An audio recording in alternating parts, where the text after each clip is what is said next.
Hello दोस्तों, नमस्कार। आपका स्वागत है आपके अपने YouTube channel target entrance exam यानी कि TEET पर। दोस्तों, पिछले 2 वर्षों के बाद हमने आपको इस वर्ष भी संपूर्ण आपकी बीएड की प्रिपरेशन कराई है, बीएड एंट्रेंस की। उसके बाद हमने आपको संपूर्ण काउंसलिंग प्रक्रिया जो कि स्टेप बाय स्टेप हम आपको बता ही रहे हैं। अब यहाँ पर बारी है आपके स्कॉलरशिप फॉर्म को किस तरीके से भरे जाना है और क्या क्या यहाँ पर इंपॉर्टेंट्स आपके डॉक्यूमेंट्स रहने वाले हैं, उनके बारे में हम कंप्लीटली इस बार इस वीडियो में जो है बात करने वाले हैं।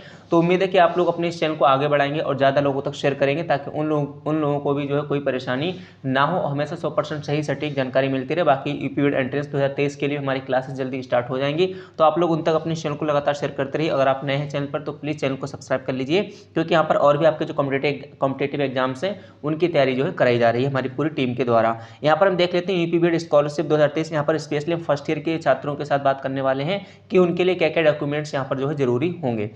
सबसे पहले आपको क्या करना है, सब्सक्राइब तो आपको कर ही लेना, क्योंकि यहाँ पर आपको कंप्लीटली स्टेप बाय स्टेप पूरा फॉर्म बताया जाएगा और यहाँ पर कोई भी आपकी गलती नहीं होगी। यहाँ पर आपका संपूर्ण जो है अपना जो फॉर्म रहता है वह आपका जो है एकदम फाइनल तरीके से अच्छे तरीके से आपका भरा जाएगा, ठीक है। यानी कि रिजेक्ट बिल्कुल नहीं होगा, हमेशा आपका सक्सेसफुल ही रहता है।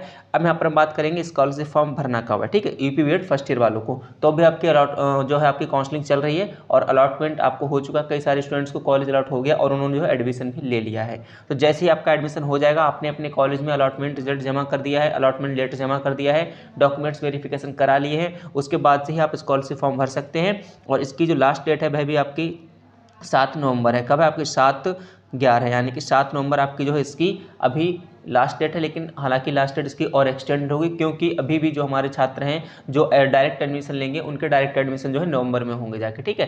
तो ये लास्ट डेट आपकी एक्सटेंड हो जाएगी। लेकिन जितने भी छात्रों के 7 नवंबर तक एडमिशन हो जाएंगे, कब जिनके भी जो है 7 नवंबर तक एडमिशन हो जाए, वह सभी छात्र अपने फॉर्म को जो है सबमिट कर देंगे। हम आपको जल्द ही 1 से 2 दिन में पूरा फॉर्म फिल करके दिखा देंगे किस तरीके से आप लोगों को step by step form fill करना है। बाकी अभी इसमें बहुत सारी चीज़ें हमें आपको बतानी है, जिससे आप उन सभी डॉक्यूमेंट्स को तैयार कर लें ताकि आपको कोई भी दिक्कत ना आए और आपका फॉर्म एकदम सही ढंग से भरा जाए, ठीक है। और काफ़ी सारे पिछली बार भी छात्रों की स्कॉलरशिप आई थी, इस बार भी आपकी स्कॉलरशिप आएगी, उसको लेकर आप निश्चिंत रहिएगा। हालांकि पिछले साल कम स्कॉलरशिप आई थी, ठीक है, उसकी कुछ वजह रही थी, लेकिन इस बार उम्मीद है कि सभी छात्रों की यहाँ पर स्कॉलरशिप आपकी आ जाएगी।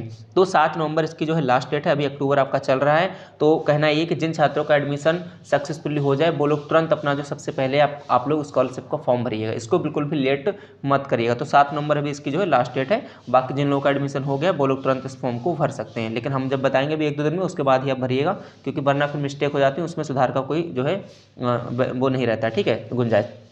क्वेश्चन नंबर यहाँ पर आपका सेकंड है, यानी कि भैया इनकम, ठीक है। इनकम सर्टिफिकेट आपको लगानी है, वो तो सबको पता ही है, लेकिन इनकम सर्टिफिकेट कितना पुराना होना चाहिए। इनकम और जाति, यहाँ पर हम दोनों की बात कर लेते हैं, ठीक है। इनकम और आपके जो है कास्ट सर्टिफिकेट यानी कि जाति प्रमाण पत्र की।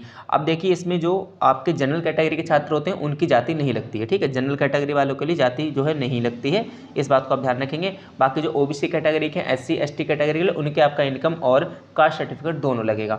अब इनकम और कास्ट सर्टिफिकेट कितना पुराना होना चाहिए, देखिए अब जो नए रूल्स हैं उनके अनुसार क्या हुआ है कि जब आप बीएड सेकेंड ईयर का फॉर्म भरेंगे, अभी फर्स्ट ईयर का भरेंगे, उसके बाद जब आप बीएड सेकेंड ईयर का फॉर्म भरेंगे तो उसमें क्या होता है कि आप लोग अपनी इनकम और कास्ट यानी कि आय और जाति प्रमाण पत्र को जो है आप लोग चेंज नहीं कर सकते हैं। तो इसलिए जरूरी है कि आपका आय जाति नया होना चाहिए, जिसकी वैलिडिटी 3 साल होनी चाहिए, ठीक है। हमारे कहने का मतलब यह है कि इसी साल यानी कि 2022 का ही आपका जो है आय और जाति होना चाहिए। अगर नहीं है तो आप बनवा लीजिए, विदिन 7 डेज आपका बन जाता है, यानी कि 7 दिन के अंदर अंदर आपका आय जाति बन जाता है। तो आप लोग आज ही अपने नए आय जाति को जो है बनवा लीजिए।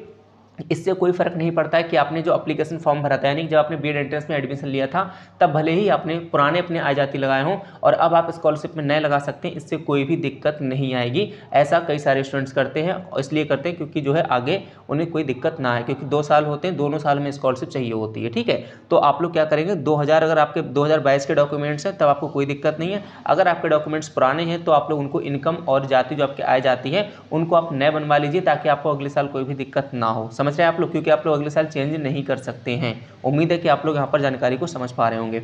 और यहाँ पर महत्वपूर्ण आपके डॉक्यूमेंट्स क्या है, आधार कार्ड। आधार कार्ड में सबसे एक इंपॉर्टेंट चीज़ क्या होती है, वह है आपका मोबाइल नंबर, ठीक है। आधार कार्ड में जो मोबाइल नंबर होना चाहिए वह एकदम सुचारू रूप से चलता हुआ होना चाहिए। आपको पता होना चाहिए आपके आधार कार्ड में कौन सा मोबाइल नंबर लगा है, क्योंकि उस मोबाइल नंबर पर आपका OTP जाएगा जब हम फॉर्म को फिल कर रहे होंगे। तो आपको जरूर पता होना चाहिए कि आपके आधार कार्ड पर कौन सा मोबाइल नंबर लगा है। अगर आपको नहीं पता है या फिर आपका वह नंबर बंद हो गया है तो आज ही जाएं और आधार कार्ड पर जो है आपका अपना मोबाइल नंबर चेंज कराएं। बैंक या फिर आप लोग जो है इसको डाकघर से करा सकते हैं। तो ये इंपॉर्टेंट इंपॉर्टेंट जो है चीज़ है आपकी आधार कार्ड को लेकर महत्वपूर्ण चीज़ है। आगे बढ़ते हैं, मोबाइल नंबर, तो वही बात है कि मोबाइल नंबर आपका एकदम चलता हुआ होना चाहिए। और हाँ, ये बिल्कुल भी ज़रूरी नहीं है कि ये जो मोबाइल नंबर है ये आपके बैंक यानी कि बैंक खाते में और आपके आधार खाते में सेम हो, ठीक है। बैंक और आधार में आपका मोबाइल नंबर अलग अलग हो सकता है, कोई भी दिक्कत नहीं आएगी, लेकिन जो आधार कार्ड में मोबाइल नंबर लगा है वह आपका चलता हुआ होना चाहिए, ठीक है। उम्मीद है आप जानकारी समझ पा रहे होंगे। आगे यहाँ पर हम लोग बढ़ते हैं।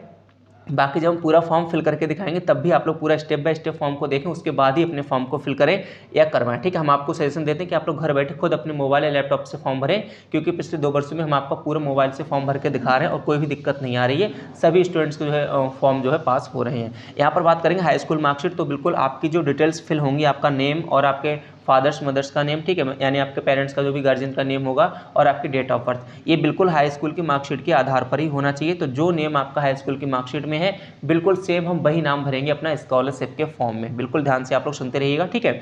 आगे यहाँ पर हम बढ़ते हैं जाति प्रमाण पत्र, इसके बारे में पहले ही बात कर चुके हैं कि आपका जो है नया होना चाहिए, यानी कि इसी साल का होना चाहिए। आगे हम बढ़ते हैं आय प्रमाण पत्र, तो इनकी हम पहले ही बात कर चुके हैं, ठीक है। आय और जाति की हम बात कर चुके हैं। इनकम के बारे में अभी ऊपर हमें एक और बात करनी है, उसकी हम बात कर लेंगे। यहाँ पर आगे हम बढ़ते हैं बैंक अकाउंट की यानी कि खाता संख्या की हम बात करेंगे। तो बिल्कुल आपका बैंक अकाउंट जो है कोई भी बैंक अकाउंट हो सकता है। अब कई लोगों का यहाँ पर एक सवाल आता है कि जनधन खाते वाला जो आपका बैंक अकाउंट होता है क्या वह हम लगा सकते हैं या फिर नहीं लगा सकते हैं। तो बिल्कुल आप लोग जनधन खाते वाला जो है अपना जनधन खाते वाला जो बैंक अकाउंट होता है वह बैंक अकाउंट आप लगा सकते हैं, बशर्ते उसमें क्या होना चाहिए, उसमें आपका पैन कार्ड अपडेट होना चाहिए, उसमें आपका आधार कार्ड भैया लगा हुआ होना चाहिए, ठीक है। तो समझ गए आप लोग जनधन खाते वाला अपना बैंक अकाउंट यूज कर सकते हैं, उसमें पैन कार्ड लगा हुआ होना चाहिए, आधार कार्ड लगा हुआ होना चाहिए, ठीक है। आप लोग समझ के पूरी जानकारी। आगे हम लोग बढ़ते हैं लास्ट ईयर के मार्क्स, तो जो भी आपके लास्ट ईयर के मार्क्स आए होंगे यानी कि आपके फाइनल ईयर, जो भी आप लोग फाइनल ईयर छात्र होंगे या फिर जिन लोगों ने भी जो भी फाइनल किया है, कुछ लोग ऐसा होता है ग्रेजुएशन के बाद जो है बीएड करते हैं, कुछ लोग पीजी के बाद बीएड करते हैं। तो जो लोग पोस्ट ग्रेजुएशन के बाद बीएड कर रहे हैं वह लोग अपने पीजी के अंतिम वर्ष का जो है परिणाम डालेंगे, उसमें फिल करेंगे, और जो लोग ग्रेजुएशन के वो लोग उसमें अंतिम वर्ष का अपना जो है परिणाम डालेंगे। और टोटल होता है, ऐसा नहीं होता अगर मान लीजिए आप ग्रेजुएशन के फाइनल ईयर में तो आपने सिर्फ 3rd ईयर के उसमें मार्क्स फिल कर दिए अपने स्कॉलरशिप के फॉर्म में, ऐसा नहीं होता है। तीनों साल का टोटल आपको डालना रहता है, और अगर आपने पोस्ट ग्रेजुएशन किया तो आपको दोनों साल का टोटल यहाँ पर डालना रहता है। बाकी हम लोग जब आपका फॉर्म बताएंगे तो पूरा स्टेप बाय स्टेप बताएंगे, तो वहाँ पर आपको कोई भी दिक्कत नहीं आएगी। आगे हम बढ़ते हैं, तो ये सभी आपके इंपॉर्टेंट यहाँ पर डॉक्यूमेंट्स थे। आप लोग समझ रहे होंगे कि हमने आपको डेट्स भी बता दी कब आप फॉर्म फिल कर सकते हैं, ठीक है। तो इन सभी के बारे में संपूर्ण हमने यहाँ पर जानकारी प्राप्त कर ली है। अब आपको 1 से 2 दिन में कंप्लीट यहाँ पर वीडियो मिल जाएगी, जिसमें हम आपको स्टेप बाय स्टेप पूरे फॉर्म को ऑनलाइन करना बता रहे होंगे। तो आप लोग ये सारे डॉक्यूमेंट्स अपने तैयार कर लीजिए अगर आपके पास नहीं है, ठीक है। इसके अलावा 1-2 डॉक्यूमेंट्स और भी होंगे तो उनकी हम बात कर लेंगे, जैसे कि आपका जो नॉन रिफंडेबल फीस उसमें कितनी होती है, तो वह आपका 51,250 होती है। कुछ कॉलेज में अगर अलग होगी तो उनके बारे में हम बात कर लेंगे, ठीक है। तो ये सब और जो जानकारी जब हम फॉर्म भरेंगे तब आपको बता देंगे, कोई दिक्कत नहीं है। आप लोगों से एक ही रिक्वेस्ट है, प्लीज़ आप लोग अपने इस चैनल को ज़्यादा से ज़्यादा शेयर करें और अपने इस चैनल को अभी सब्सक्राइब कर लें, ताकि आपको कोई भी दिक्कत ना आए, क्योंकि यहाँ पर आपको लगातार कंप्लीट जानकारी दी जाएगी, ठीक है। और क्लासेस भी आपको संपूर्ण प्रोवाइड हो रहे हैं, और ज़्यादा से ज़्यादा अपने सभी साथियों के साथ अपने चैनल को शेयर भी करते रहें। इसी के साथ आप सभी साथियों का बहुत बहुत धन्यवाद। जय हिंद, जय भारत।